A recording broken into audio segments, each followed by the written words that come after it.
સુરત શહેરના ડુમ્મસ કિનારે ફરી એકવાર યુવાનોની બેદરકારીનો કિસ્સો સામે આવ્યો છે। પ્રતિબંધ હોવા છતાંય પરદેશી કાર દરિયા કિનારે ઉતારી દેવામાં આવી હોવાનું સામે આવ્યું છે, જે પાણી અને રેતીમાં ફસાઈ જતા અડધી ગરકાવ થઈ જવા પામી હતી।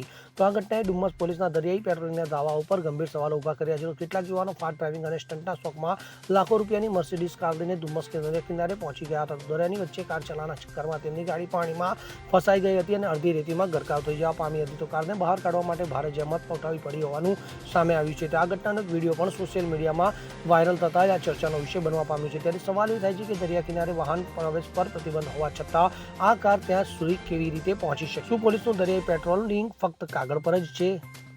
Bureau report, CN24 news. હવે જુઓ દેશ દુનિયાની તમામ ખબરો તમારી આંગળીના ટેરવે। ઉઠાવો મોબાઈલ અને ગૂગલ પ્લે સ્ટોર પરથી ડાઉનલોડ કરો અમારી CN24 ન્યૂઝ મોબાઈલ એપ।